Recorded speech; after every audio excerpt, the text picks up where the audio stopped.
দুধিয়ায় নতুন ফুটব্রিজ, সেনাবাহিনীর উদ্যোগে ফুটব্রিজ তৈরি। এক রাতের বৃষ্টিতে ভেঙে যায় অস্থায়ী সেতু। বালেশ্বর নদীর উপর নতুন ফুটব্রিজ।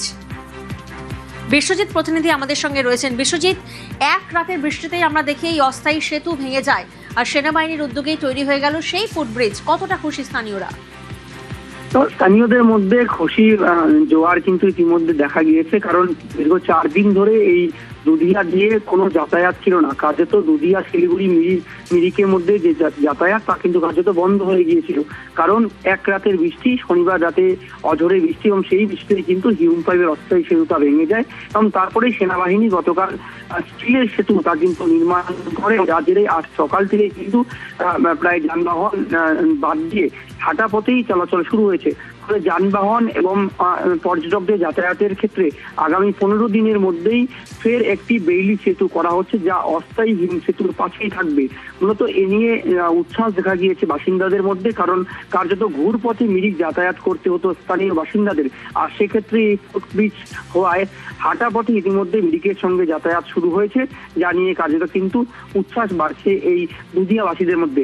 তবে আগামী 15 দিনের মধ্যে ফের বেইলি সেতু হলে কার্যত যে যানবাহন যা দীর্ঘদিন ধরে বন্ধ ছিল, সেই যানবাহন চলাচল সুবিধা হবে। কারণ তুমি জানো যে ইতিমধ্যে পর্যটকদের ভরা মরশুম চলছে মিরিক সহ দার্জিলিং এলাকায়, সেক্ষেত্রে পুরোপুরি যানবাহন বন্ধ রয়েছে, এবং শিলিগুড়ি ও মিরিকের মধ্যে যানবাহন ফের রক্ষা করতে সেনাবাহিনী দ্রুততার সঙ্গে কাজ করছে। আর 15 দিনের মধ্যেই এই বেইলি সেতু নির্মাণ হয় বলে সেনা সূত্রে আমরা জানতে পারছি। বেশ, यहाँ से दूसरे जगह जाके गाड़ी पकड़ रहे हैं, कोई सामान वामान है तो हैवी लोड नहीं दे रहा है यहाँ पे, सिर्फ 50 kg ऐसा ही दे रहा है लेने के लिए। आर्मी टीम ने बनाया, जो भी ये बनाया बहुत जल्दी बनाया, इसके लिए बहुत शुक्रिया देना चाहता हूँ। और अभी यहाँ पे सिंगल आदमी चल पा रहा है, अभी सुचारू रूप से ये ओपनिंग हो गया है ये आदमी चलने के लिए। বর্ষা এলেই বুক কাঁপে, ফের ভিটে হারানোর আশঙ্কা, নদী ভাঙনের আতঙ্ক। পূর্ব মেদিনীপুরের রূপনারায়ণ পাড়ে ফের বাঁধ ভাঙনের আতঙ্ক।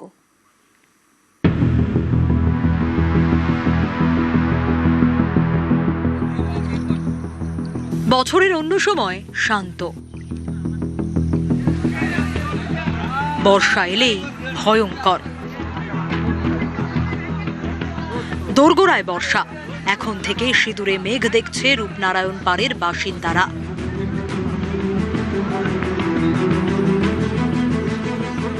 রূপনারায়ণের গায়ে দনিপুর আর অমৃতবেরিয়া, নদী পাড়েই আশ্রয়।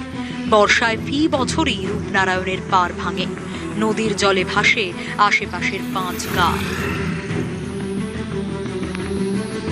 তো প্রতি বছর নদী বাঁধ ভাঙে রে, প্রতি বছর তো লোক আসে রে সারাইতে, নামের ওই পেপার দিয়া মাটি দিয়া সারি দিল প্রতি বছর। আর আমরা এখানে গ্রামবাসী সব ভয়ে মরতেছি।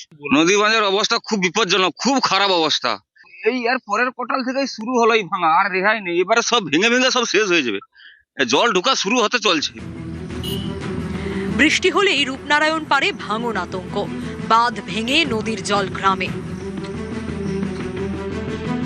80টা গ্রামবাসী কিন্তু একটু ভয়ে আছে, তা আমরা সেটা আস্থা দিয়েছি। ইরিগেশন ডিপার্টমেন্ট দপ্তরে যারা আছেন ওনারা নিশ্চয়ই এই ব্যাপারে ভেবেছেন, এবং ওনাদেরকে আশাও দিয়েছি যে আপনারা ভয় দূর করুন, আমরা আছি, পাশে আপনাদের সঙ্গে আছি। ঊর্ধ্বতন কর্তৃপক্ষের কাছে আমার অ্যাপিল থাকবে, ইমিডিয়েট, টেম্পোরারিলি নয়, পাকাপোক্ত ব্যবস্থা করার জন্য, যাতে এলাকার সাধারণ মানুষ নিশ্চিন্তে বসবাস করতে পারেন। ইরিগেশন ডিপার্টমেন্টকেও আমরা বলবো যাতে ওই এলাকার মানুষের আর ওই আতঙ্ক না থাকে। বর্ষায় নদী বাঁধে ভাঙন, জলের নিচে বিঘের পর বিঘে জমি। এবার কি সেই ছবি বদলাবে? আর অস্থায়ী নয়, এবার নদী বাঁধ ভাঙন ঠেকাতে সরকার প্রশাসন স্থায়ী উদ্যোগ নিক চাইছেন নদী তীরবর্তী এইসব অঞ্চলের বাসিন্দারা। ক্যামেরায় সন্দীপ গুড়িয়ার সঙ্গে সুজিত ভৌমিক, নিউজ 18 বাংলা।